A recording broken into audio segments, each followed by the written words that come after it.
আজমাইন। সামনে যে বিষয়টি আলোচনা করা হবে এটা একটা গুরুত্বপূর্ণ বিষয়, সেটা হচ্ছে আসবাবু ইখতিলাফিস সাহাবাতি ওয়াত তাবিঈন ওয়াল ফুকাহা। সাহাবা, তাবিঈন এবং ফুকাহা তাদের মধ্যে মতবিরোধ হওয়ার কারণ, কেন মতবিরোধ হলো। তো আমরা আজকে সাহাবী এবং তাবেঈদের ইখতিলাফের কারণগুলো নিয়ে আলোচনা করব। কেন সাহাবীদের ভিতরে ইখতিলাফ হলো। আজকে অনেক মানুষ বলে না যে ইসলাম, আল্লাহ একজন, নবী একজন, কেবলা একটা, তারপরও কেন ইখতিলাফ থাকবে, কেন ইখতিলাফ থাকবে। তো এরা বুঝে না যে আমরা তো 1450 বছর পরে নবীর থেকে সরাসরি যারা পড়েছেন তাদের ভিতরেই তো ইখতিলাফ। একই হাদিস আল্লাহ রাসূল সাল্লাল্লাহু আলাইহি সাল্লাম থেকে শুনেছেন, দুইজনে দুই রকম ব্যাখ্যা করেছেন, বুঝেছেন। সরাসরি নবীর থেকে শুনা ইখতিলাফ। তা আজকে যদি আপনি কিতাব থেকে পড়েন 1450 বছর পরে, বা একটা পাবলিক বাংলা অনুবাদ থেকে পড়ে, সে ইখতিলাফের সমাধান করে ফেলবে। হ্যাঁ, কিছু বিষয় আছে যেগুলো সাহাবীদের যুগে, তাবিঈদের যুগে, চার ইমামের মধ্যে ইখতিলাফ নাই। সেই ইখতিলাফ লাগাইছে হচ্ছে এই তথাকথিত আহলে হাদিস সালাফিরা। একদিকে এরা বলে কি যে ইখতিলাফ নিরসন, অপরদিকে সমস্ত উম্মতের ভিতরে যেগুলো নিয়ে জীবনে কোনোদিন ইখতিলাফ ছিল না সেগুলো নিয়ে তারা ইখতিলাফ বাঁধাইছে। যেমন কি 3 তালাকের মাসালা, চারো ইমাম সহ সমস্ত সালাফ খলাফ একমত যে এক মজলিসে এক শব্দে 3 তালাক দিলে 3 তালাকই হবে। আকল বুদ্ধি এদের ভিতরে নাই, না থাকার কারণে এরা দিন দিন মতবিরোধ, নতুন নতুন কথা বানাচ্ছে আর বলে যে ইখতিলাফ থাকবে কেন, ইখতিলাফ নিরসন করে এই কথা বইলা নিজেরা নতুন নতুন ইখতিলাফ তৈরি করতেছে। তো সাহাবায়ে কেরাম এবং তাবিঈদের ভিতরেও ইখতিলাফ ছিল। তো ওই ইখতিলাফগুলো নিরসন কখনো হবে না। যে সাহাবী আল্লাহ রাসূল থেকে আমল একজন একরকম দেখছেন, আরেকজন আরেকরকম দেখছেন, তো উভয় থেকে তো আমল আছে, কাজে এখানে ইখতিলাফের নিরসন কখনো হবে না। এই ইখতিলাফের নিরসন করতে যাওয়া মানে মারামারি লাগানো, ইখতিলাফ সৃষ্টি করা। যে ইখতিলাফ যুগ যুগ ধরে চলে আসছে এবং উম্মাহ স্বীকৃতি দিয়েছে, ইখতিলাফগুলোকে এইভাবে নিছে যে উভয় দিকে দলিল আছে, যে ইমাম বা যে আলেম ইজতিহাদ করে যেদিকে রাজে মনে হয় সে ওইটার উপর আমল করবে, আর সাধারণ মানুষ সে আলেমদের ইত্তেবা করবে।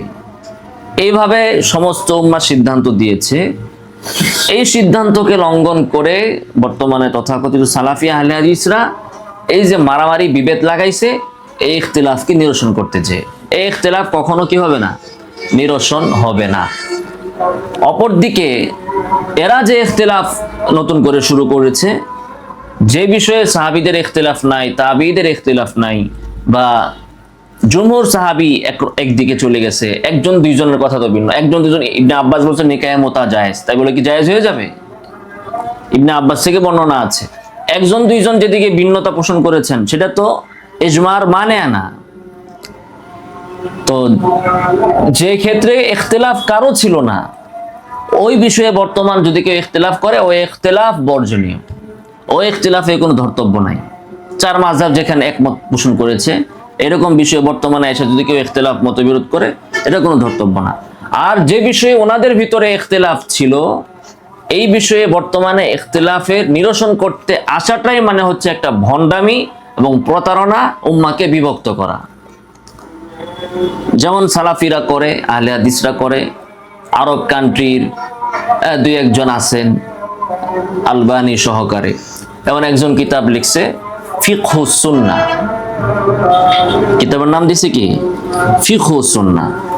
তো মানুষের কি বুঝাইলো যে ভাই মাযহাব মানা যাবে না, আবু হানিফা রাহিমাহুল্লাহ উনি যেটা বলছেন, যেটা বুঝছেন, এটা ওনার মত, উনি যেটা ওনার ছাত্র ইমাম মোহাম্মদ ওনার মত যেটা কুতুবে সিত্তার ভিতরে লিখে গেছেন, এটা হচ্ছে আবু হানিফার মত। ইমাম শাফি তিনি কিতাবুল উম্মে যা লেখছেন এটা হলো তার নিজের মত।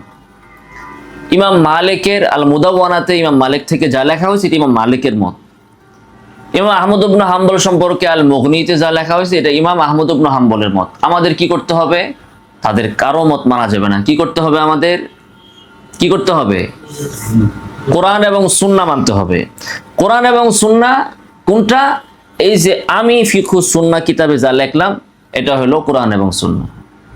তো ইমাম মালিক আল মুদাওয়ানায় যেটা লিখছেন ওইটা যদি মানে ইমাম মালিকের ছাত্র সরাসরি মালিক থেকে মুদাওয়ানাতে যেটা বর্ণনা করছেন ইমাম মালিকেরটা যদি ইমাম মালিকের মত হয়, তো আপনি আপনার কিতাবে যেটা লিখছেন এটা আপনার মত না হয় ফিকহু সুন্নাহ কেমনে হয়?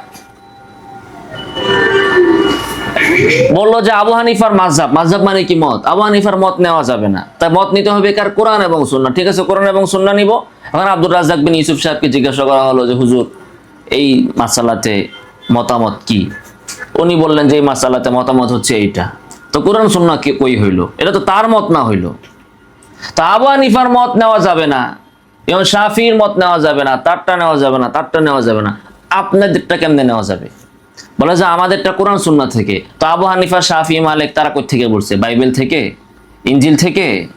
হ্যাঁ, তো সমস্ত পৃথিবীর এখন এই চক্রান্তটাই চলতেছে কি যে পৃথিবীর সমস্ত মানুষকে বলা হচ্ছে যে ভাই সবকিছু ছাইরা চলে আসেন আমরা কোরআন এবং সুন্নাহর দিকে। তো তুমি কি নবী নাকি যে তুমি যে কথা বলবা সেটাই আল্লাহর ওহী, কোরআন অথবা সুন্নাহ? তো ইমামদের কথা সেটা যদি কোরআন এবং সুন্নাহ না হয় তো তোমারটা কেমনে কোরআন এবং সুন্নাহ হয়? তুমি কোরআন এবং সুন্নাহ ঠিকাদারি কই থেকে লইলা? তো ইখতিলাফ করা যাবে না বইলা নিজেদের দিকে আইন না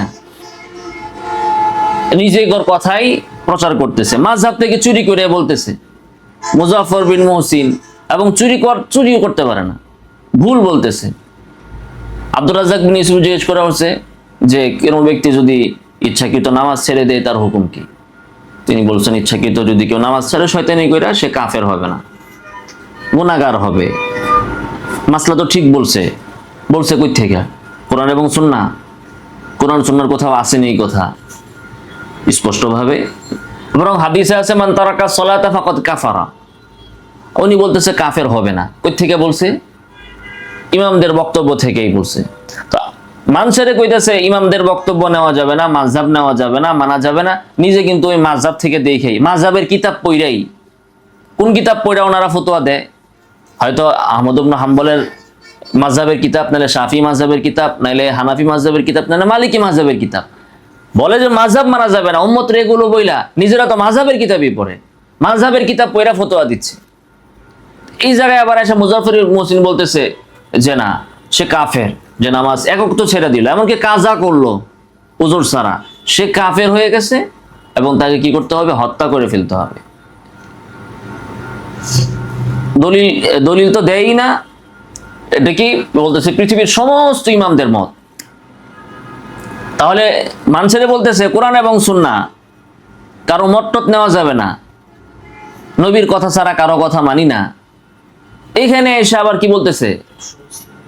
সমস্ত ইমামের মত বলতেছে, বলছে যে এটাও মিথ্যা কথা, ভুল কথা, বিভ্রান্তিপূর্ণ কথা। সমস্ত ইমাম বলে নাই, কিছু ইমাম বলছেন। কোন ইমাম বলছেন যে নামাজ ছেড়ে দিল সে কাফের?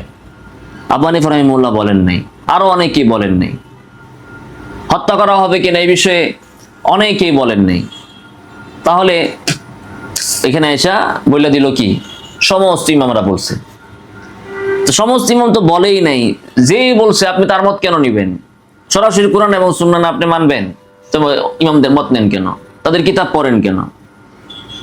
এই যে বুখারীর শরহ যারা লিখছেন সমস্ত শুরাহগণ মুকাল্লিদ, ইবনে হাজার শাফি মাযহাবের লোক, মুকাল্লিদ, তাহলে তার কিতাব কেন পড়েন?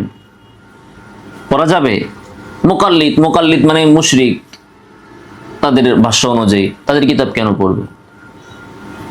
তো এই যে কথা বলা যে আসেন ইখতিলাফ নিরসন করি, এটা মূলত মারামারি করার আর একটা সিস্টেম। মুসলমানদের ভিতরে ফাসাদ সৃষ্টি করার আরেকটা সিস্টেম। ইখতিলাফ আপনি নিরসন করবেন কিভাবে? বলে যে কোরআন এবং সুন্নাহ মানবো। কোরআন এবং সুন্নাহ কোনটা? আপনি বললে সেটা কোরআন এবং সুন্নাহ হয়ে যাবে, এটা দলিলটা কি? আপনার বুঝটাই কোরআন সুন্নাহর বুঝ, আর আবু হানিফা, শাফি, মালিকি, হাম্বলি তাদের বুঝটা কোরআনের বাইরের বুঝ, এটা দলিলটা কি? একটা হাদিস থেকে আপনি যা বুঝছেন সেটা আপনার কিতাবে লিখছেন, আর দাবি করে দিতেছেন যে এটা কোরআন এবং সুন্নাহ। আপনার বুঝকে আপনি দাবি করে দিচ্ছেন কি? কোরআন এবং সুন্নাহ। আর সমস্ত আইম্মা, ইমামদের বুঝকে আপনি দাবি করে দিচ্ছেন কি? এটা তাদের নিজস্ব বুঝ। এখানেই তো আপনার খেয়ানত। এবারে কোরআন সুন্নাহর কথা কেমনে বলবে? নিজের বেলায় নিজের মত, নিজের বুঝ হয়ে যায় কোরআন এবং সুন্নাহ, আর আরেকজনেরটা হয়ে যায় কি? মাযহাব, কোরআন সুন্নাহ বিরোধী, মুশরিক, শিরিক, কুফর এগুলো হয়ে যায়।